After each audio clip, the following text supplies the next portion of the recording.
Cornwall doesn't get much more classic than breakfast with your feet almost on the sand. And this morning, Polkerris felt like it had taken a deep breath just for me. I'm at the Rashleigh Inn at Polkerris, and I left the car in the pay and display at the top of the hill before wandering down the lane, past the little Rashleigh car park by the beach that I should have checked first. If you're a pub customer and there's a space in the car park, pop your number plate in at the bar and you're all set. It's a single track road down to the pub and beach, and the same road out, with only a few passing places. So when it's busy, you can smell the clutches burning. And if someone can't reverse, you get that classic Cornish stalemate of a traffic jam. Turning at the bottom is tight if there's a delivery on or someone's left their car in the wrong spot. So just be prepared and have a bit of patience if you drive all the way down.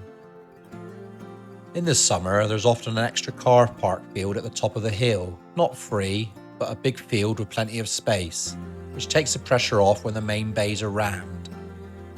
Best times are spring and early autumn for softer light and easier parking. Summer afternoons are always lively, winter works for a cosy pint after a short coast path wander. Everything you need's tucked around the cove, booze behind the buildings below the coast path. Hours can be limited or seasonal. A beach shop, water sports hire, and a couple of places to eat with the pub. There's no lifeguard here, so you read the sea and swim to conditions. Access is decent for a little cove, gentle slipway, solid underfoot. Just remember you've got the hill back up. If you're car free, Parr is the nearest mainline train station, and Polmere the nearest bus stop. From there it's a short coast path walk in and a lovely way to arrive. I grabbed a table out on the Rashleigh Terrace with a clean view of the harbour wall. October had done that quiet Cornish thing where the world goes still. Flat water, empty sand, and I was pretty much the only one out there, apart from two brave souls swimming without wetsuits. I ordered at the bar, settled in with a cappuccino, and let the place do the talking. Exactly the kind of breakfast in Cornwall you actually want before the coast path.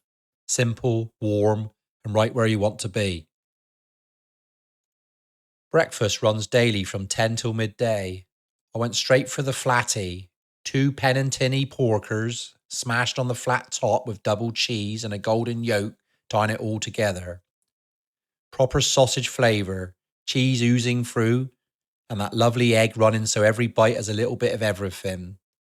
It's messy in the best way, keep a napkin handy, and it really hits that spot. It's not a full English, and that's exactly the point. If you're walking after, you don't want a heavy fry-up before the cliffs. The sausages come from James Kittow, and the beans are roasted by Foundation down in St Ives. Local suppliers who care about what's on the plate and in the cup. And for a front row seat like this, it feels fair value. Dog facts, because people always ask. Polkerris Beach is a dog-friendly from the 1st of October until Good Friday. Then there's a ban from Good Friday through to the end of September. The pub itself is dog-friendly, so in summer you perch on the terrace. Off-season, you've got the sand.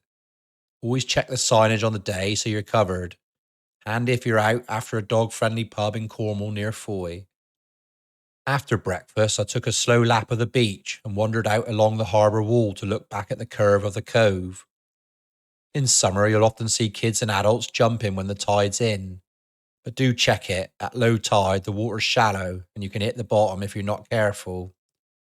Quick safety note while we're here. In recent years, the right-hand side of the beach has seen cliff landslides. So don't sit under the cliffs and give the base a wide berth after heavy weather. Polkerris is naturally sheltered by the headlands, so even when the open coast is blustery, you'll often find a pocket of calm here. I hopped onto the southwest coast path and climbed just far enough for that postcard angle over St Austell Bay. It's not a long haul, but it is uphill, and the view opens quickly. If you're building a day of things to do near Foy, this pairs nicely with a walk out to the Gribbon Head for this big sky lookout, and go the other way to Parr Sands for a wider stretch. For families, the sheltered cove and clear sightlines make it easy. Couples get the simple win of a harbour view breakfast or a golden hour drink.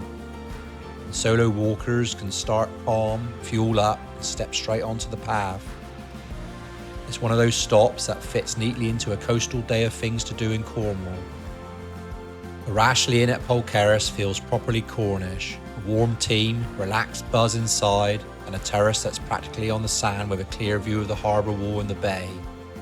Straightforward, well-sourced food done right, and a setting that does the heavy lifting. Calm and reflective out of season, lively in the summer, it anchors the whole cove. Plan for the single track lane, limited bays and the usual tide and cliff awareness, and you're all set. For a harbour view breakfast, mid-morning coffee, a walk, or just a relaxing pint after a day at the beach, it's definitely worth it. Thanks for watching. Until next time, cheers you.